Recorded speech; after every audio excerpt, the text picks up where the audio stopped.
Hey guys, and welcome to the Bayern View. Hope you guys are all doing well. You're probably not, unless you are an opposition fan, because Bayern Munich have just lost to Borussia Dortmund for the first time in 14 seasons, or 14 years at home. It's the first time that Kingsley Coman has lost to them, I believe, at home. This is Ahmad's turn to speak. This is his fan cam. Big up to him, as always. Zia Talks is there. Go and subscribe. Man. Oh, there you go. My bad. Anyway, go on. Without further ado, smash the thumbs up, comment, subscribe, all that good stuff. Let me know what you think on what Ahmad's got to say. And this is your turn to speak. Go ahead, mate. Man, from minute 1 to 90, I don't know what this team was trying to do at all. Like, you know how every season we talk about what's the tactic Tuchel's trying to implement, and we're always wondering. You want the epitome of that question? Tonight was the night. It was like Tuchel's tactic today was like, and I said it on my TikTok just now. It's like Tuchel was like, yo, listen, pass the ball around and inshallah everything comes by. Why? We were doing so well trying to attack, trying to build up something, with some purpose before the international break. Now, granted, I have to keep that side note, and I said it before and I'll say it again. It was Mainz and Darmstadt, two relegation sides. However, we were actually building something. Some players took it with them to the international break, but everyone started playing poorly. And you know what, man? I'll be genuinely honest. The attack was the worst aspect of that entire team today. Harry Kane, bar him, because he had a few chances that he could have taken. But even then, at some point, he was in his own. He done his job. He went in his position. By the way, he did not play in the sixth role like he always does. He was actually trying to get himself in the positions that he needs to get into. It's just there were moments he could finish it. There was a moment he could. There was a moment. I say he could finish because of the last minute goal he scored that was offside. But most of the time he couldn't finish anything. Right? Whenever he got the chance, it was like 2 or 3 chances. But at the end of the day, right? Muller, awful. The guy was passing to literally nobody but Dortmund players, and that's unlike Thomas Muller in my opinion. Musiala, I'm sorry to say, but today he literally didn't look like he was in the races. It looked like that Ryerson guy was on him all game, and the epitome of it was when, or the culmination, I should say, is when he put the ankles onto, the studs on the ankles, and I'm like, how is he not getting sent off? I don't, he scored, How did he get sent off? God knows. And then he scores eventually and does get out of here, man. Get out of here. Yeah? This Norwegian Viking. And then all of a sudden, no, he's a Viking. Get out of here. Right? And then all of a sudden, we get a goal. Am I missing another attack? Yeah, Sani. Sani obviously stinks. We already know that. The second half, he's been stinking anyway. I don't even need to bring up his name again. And Gnabry should have started. But I was saying, all of a sudden, we just concede a dumb goal. It was like Muller gives the ball away. And then, who was the guy who assisted, who made that pass to Adeyemi? Was it Nishima, I think? Was it him, or who was the guy that assisted? I genuinely don't remember who assisted. It was Nishima, right? I think so. It was. Yeah, that pass goes to Adeyemi, and I only find Matthijs de Ligt marking. Where is Dyer? Where's Kimmich? That was in Kimmich's side, I'm just saying. And part of the chat during the stream was saying that Kimmich can't recover enough. That's an example of apparently. So, just saying, even though I think Kimmich is a good right back, but these are moments where you need Kimmich in that position, man. You need him there. Dyer, why are you acting like you're a 6? You should be acting like you're a center back. One thing I've got to say on it, though, I 100% agree with you. But do you not notice the difference from Thomas Tuchel's Joshua Kimmich playing at right back to Julian Nagelsmann's Joshua Kimmich? Yeah, but Nagelsmann's Kimmich was in midfield. No, but I mean, how do you go from pocketing Mbappe to not even being in your position. Oh, you mean for the German? No, I thought you mean for Bayern. By the way, No, I'm sorry. I apologize. No, that's on me. No, you know what? You know what the difference I notice is? Yeah. The difference I notice is I think Kimmich is more balanced under Nagelsmann. Oh, what a save from there! By the way, bear with me. I'm watching the Hilal and Shabab game at the same time, right? Because it is my Saudi team. I have to be watching that. Winning 4-2 plus. But yeah, back to Bayern. Right. The difference is Kimmich is more balanced, or is he set up in a more balanced way? Whereas with Tuchel, it's like all guns blazing. And don't get me wrong, all gun blazing can work, but when you don't have Kimmich at the back, when you need him, it's gonna cost us, and it cost us obviously for that goal. You know what I'm saying? Yeah. And so then, we move on. We're not performing at all. By the way, Goretzka was so bad. I didn't even realize he was playing. You can ask Liam, and I literally thought that he was not playing to the point I asked if he's on the bench, and he tells me when he's in the 11. I'm like, wait, what?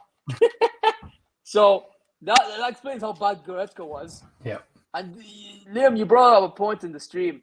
He needs Pavlovic next to him or somebody next to him. Someone next to him to make him look good, Yeah, generally, and you know why that is, in my opinion? I think that's the case because Goretzka doesn't have that mentality to grab the game by the scruff of the neck, man. He just doesn't. He just really doesn't. Like, if he wanted to, he can, but he needs somebody next to him to, to go. And that annoys me because for a guy like him that looks like a guy that's on creatine, you think that he'd, do something with his life, but no, it's not. And by the way, we just conceded the fourth. Oh, God's sake, man! For God's sakes, not the time for this. No, not the time for. Oh, it's a free kick as well. Oh my days! Don't tell me, because by the way, I just got notified.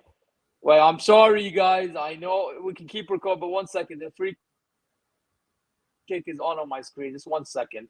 I'm very sorry, but he's taking the free kick now, and then I'll just continue. Oh my, what a free kick. Oh my God. Oh, Roman says against his Moroccan team. Anyway, I'm sorry. Let's move on, man. That was actually beautiful. Anyway, let's move on. Right, so where was I, Liam? Sorry, what was I? You're talking about Goretzka. Right? Yeah, the guy's on creatine, man. You think he'd do more with his life. Anyway, so the midfield was non-existent. Even Limer stunk, not gonna lie. Not as bad as Goretzka, but he stunk. I don't know what's the purpose of that midfield? By the way, the weakest point of our team this entire season has been our midfield. We can agree on that. But today was just our attack. Our attack was gone, man. And then we get to the defense. Davies, let's be honest. The guy, in my opinion, he didn't have his best game at all. I mean, you can tell the guy is just looking forward to dipping. And that's not the mentality I need from him right now. I genuinely don't need that. It's not the time for all that, right? Dyer, I already mentioned it. The goal in itself explains what I think of that. But I will say that header he had, wonderful block by Hummels. I thought Hummels had a wonderful game, by the way. The amount of blocks there, but our attack just made it easy for him.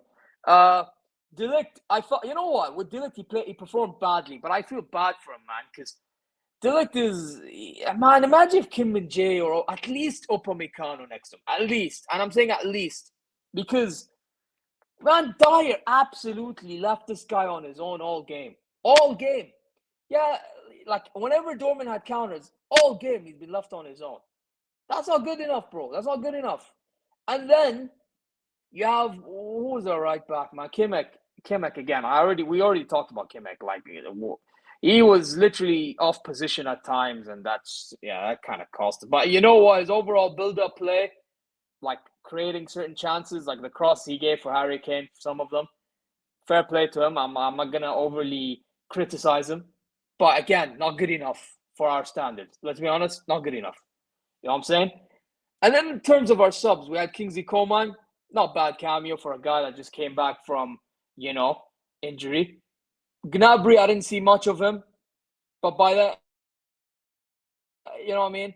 Matthijs Tel, he tries hard. He really works hard and he tries hard. But again, when everyone around there ain't doing nothing, what do you expect? Same with Kingsley Coman. What do you expect? Yeah. You know what I'm saying?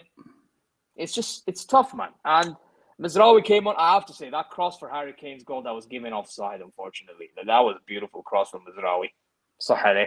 But yeah, otherwise, and by the way, that offside I thought was not offside initially, but then I saw the replay from a different angle, and it actually is offside. So I can't complain. And even if the goal was offside or not, I can't even blame the referee decision, because at the end of the day, we performed so bad that's not even an excuse, man. That generally is beyond not an excuse. So I'm not trying to hear that. You know what I'm saying? For any Bayern fans. And by the way, I don't know if you noticed Liam during the game, because I noticed during the game, because I told you, but I don't know if you noticed before I told you or not. But the fans leaving. What's your thoughts on that? I don't think anything of it, to be honest with you. I think, like I said to you in the stream, you're going against your biggest rivals. You play like absolute dog shit, and then you're losing 2-0 to them. There's only one way to leave that stadium, through train. The trains aren't as frequent, so you're going to be waiting 40 minutes. So no, I don't see anything in it personally. Fair, man, fair. No, I understand your perspective, to be fair. That's the first time, even on stream, and I'll say here, that's the first time I've ever heard this perspective. I mean, for a guy like me, I live in Saudi. For any of you guys that don't know, right? I am from Saudi anyway, right? Yeah. I'm watching my Saudi team play. And I'm telling you, when I go to Hilal games, or even when I went to the Madrid Atletico game that happened here, my God, man, when you leave after the game is finished, the traffic is ridiculous. We drive when we leave. We don't go to trains or nothing. We have a metro being built and all that. And I'm telling you right now, it's absolutely ridiculous, the traffic with car. And with car, it's worse, in my opinion, than I'd imagine, than when you go to a metro by walking or whatever, because you're walking. It's not like, but with a car, man, you have to worry about the car, your safeties, and it's ridiculous, man. And the traffic, and by the way, driving in Saudi is absolutely abysmal. If you come to Saudi, Liam, and anybody, if you ever come to Saudi, you'll understand. The driving here is abysmal. It's just absolutely abysmal. So, yeah, man, listen, I can imagine your perspective. That's my whole point, and for me, like, it should be a worse, like, feeling. So, yeah, man, I get it. But for me personally, I would never, ever leave my team high and dry, even if we played, like, even if we lost 6-0. I don't think I'd leave my team, man. It's just hard, man. Especially when you pay your hard-earned money to, like, go watch your team play and support them. I think that's. But again, that perspective. That's what gives them their right, though. If they've earned that money, and then they can leave whenever they want. But I get where you're coming from. I understand where you're coming from. I don't know. For me, I look at it as like I paid my money to go watch my team, no matter what. You know what I'm saying? Hey, listen. I mean, for me, I wouldn't leave. But if you leave because of reasons like you mentioned, again, it's part of life, isn't it? So I can't question a life decision, or not life. Let's say a footballing decision over a life reason, let's say, Yeah, so no, I get you. It is what it is. I mean, usually I would shit on that decision. I'm not going to lie, but your perspective is kind of changing my view on it. Yeah. Man of the match, though? I have to admit. My man of the match, Hummels. Yeah, I think, yeah, he pocketed us today. Hummels. He absolutely pocketed us, that guy, man. He has Harry Kane, Musiala, Muller. He has everybody in his pockets. It's mad. And can I just say, absolute douchebag of that game is that Ryerson guy. I don't care if we lost him. Douchebag. Yeah, I agree. I don't usually have a word douchebag for anybody, but that guy was a douchebag today, man. he gets away with the red card, the decision, which should have been, and then all of a sudden he scores and get out of here, man. First win in God knows how long. And behave yourself, man. Behave yourself. Norwegian Viking. Haaland's little boy. He probably learned from Erling Haaland how to disrespect Allianz Bayern fan, man. This idiot. Get out of here. But yeah, there we go, people. There's Ahmad's opinion, his fan cam. Let me know what you think of what he's had to say. Do you agree? Do you disagree? That's the whole point of the channel, to do with opinion. And obviously, Ahmad has given his opinion in here. Smash the thumbs up, people. Hit the subscribe button. Thank you for the constant support. Heidenheim are going to be licking their lips for us, and then Arsenal. So, yeah. Till then, though, Mia. Peace out.